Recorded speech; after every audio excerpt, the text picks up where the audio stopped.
তো এবার চলে যাচ্ছি আলিপুর মিউজিয়াম, ওখান থেকে তো ঘুরে এলাম, এবার যাবো। এই যে গাড়িটা এখানে থাকলো, সামনে সামনে আবার একটা নদী পেরোতে হবে, ছোট্ট নদী আছে, নদী পেরোতে হবে। আবার ফিরে আমরা এখানেই আসবো গাড়িতে। হ্যাঁ, কাকগুলো স্নান করছিলাম, গরম হচ্ছে, মানে এদের দেখে মনে পড়ে যাচ্ছে। সাবধানে সাবধানে সাবধানে ধরো, সাবধানে চলো। সন্ধ্যের সময় মিউজিয়ামের সামনে কি সুন্দর দেখতে লাগছে দেখো, ওই লাইটগুলো জ্বলার জন্যই কিন্তু বেশি ভালো লাগছে। দিনের বেলা তো অবশ্যই ভালো লাগে, তবে সন্ধ্যের সময় যেন আরও একটু বেশি ভালো লাগছে। মিউজিয়ামের ভেতরে দারুণ দারুণ ছবি রয়েছে। হ্যাঁ হ্যাঁ, এখানে সব কিছু বিক্রি। এই দেখ কি হয়েছে, ও দুষ্টুমি করেছো, করো না।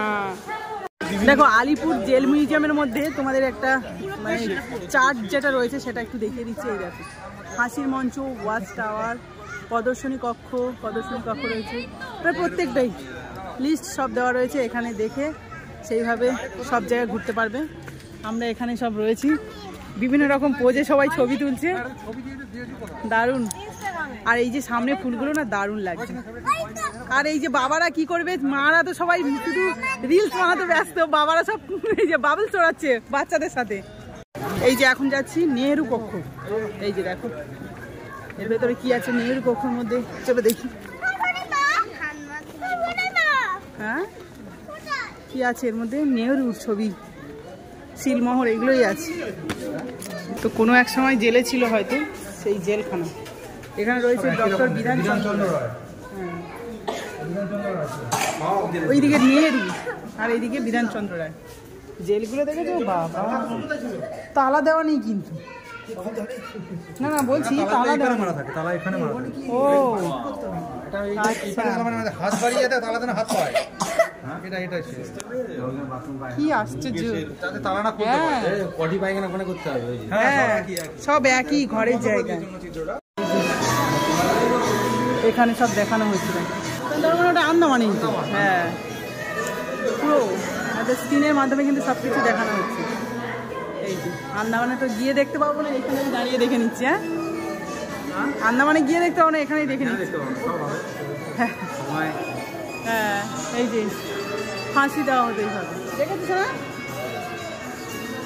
কোলের দিকে। এবার এখানেও দেখো, এই দেখো কি সুন্দর, এখানে কিন্তু সুন্দরভাবে দেখানো হয়েছে। এটা মডেল, তাই তো, জেলের মডেল, এই সেলুলার জেলের মডেলটা এখানে কিন্তু দেওয়া রয়েছে, দারুণভাবে দেখানো হয়েছে। এইসব বাচ্চাদের এবং নিজেদের দেখা, মানে এখান থেকে প্রচুর জ্ঞান অর্জন করা যায়। এই যে ওরা কিন্তু খুব মনোযোগ সহকারে দেখছে। ওদিকে স্ক্রিনে দেখানো হচ্ছে, এখানে মডেলটাও রয়েছে। কুটুস দেখে নাও, দেখছো তো। দেখো এই সময় এসে সেই তখনকার দিনে স্বদেশি জামা দেখতে পাচ্ছি, ভাবো। আর জামাটা কিন্তু এখনকার যে আলুর বস্তা, চিনির বস্তা হয়, ঠিক সেইগুলো দিয়েই তৈরি।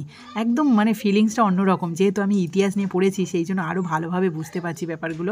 এখানে রয়েছে পুলিশ মিউজিয়াম, চলো দেখি পুলিশ মিউজিয়ামে কি রয়েছে। ভেতরটা প্রচুর বড় জায়গা রয়েছে, আর প্রায় অন্ধকার হয়ে আসছে এই সময়টা, কি দেখবো বুঝতে পারছি না। চলো, পুলিশ মিউজিয়ামে কি থাকতো, পুলিশ থাকতো। পুলিশ মিউজিয়ামের মধ্যে বিভিন্ন রকম আগ্নেয়াস্ত্র ছিল, যেগুলো দেখালে খুব সমস্যা হতে পারে, সেই জন্য আর দেখালাম না। তো তোমরা একবার হলেও ঘুরে যেও, ভীষণ ভালো। আলিপুর মিউজিয়াম ঘোরা হয়ে গেল, বেশ ভালোই লাগলো। এখানে সন্ধ্যে করে দিয়েছি, এবার বাড়ি যাচ্ছি। তবে বাড়ি এখন যাওয়া হবে না, ছেলেদের খিদে পেয়ে গেছে, ওদের খাওয়াবো, তারপরে আবার ভাবনা চিন্তা হবে কোথায় যাবো কি করবো। মানে আজকে আমাদের সারা দিন আর রাতের প্রোগ্রাম। চলো স্বর্ণদীপ চলে আসো। দুষ্টুমি করছে। তো দেখো আমাদের কাছে যা শুকনো খাবার দাবার ছিল তাই বাচ্চাদের খাইয়ে দিয়ে নিজেরাও খেয়ে নিয়েছিলাম। তারপর ভেবেছিলাম যে কলকাতার বিভিন্ন জায়গায় ঘুরবো এবং রেস্টুরেন্টে শেষে খেয়ে দিয়ে বাড়ি যাব। কিন্তু আমাদের যে ড্রাইভার ছিল তার একদমই সময় ছিল না, সে এসে আবার একটা ডিউটিতে যাবে বলে তাড়াতাড়ি করছিল। সেই জন্য আমরা কোনো জায়গায় দাঁড়ালাম না, সরাসরি বাড়ি ফিরছি। আর সবার একটু মনও খারাপ হয়ে যাচ্ছিল। তো কী আর করা যাবে, যা ঘুরেছি অনেকটাই ঘুরে নিয়েছি। তো চলো আজকের মতো এখানেই ভিডিওটা শেষ করছি। তোমাদের কেমন লাগলো অবশ্যই কিন্তু কমেন্টে জানিও, আর ভালো লাগলে প্লিজ একটা লাইক করে পাশে থেকো।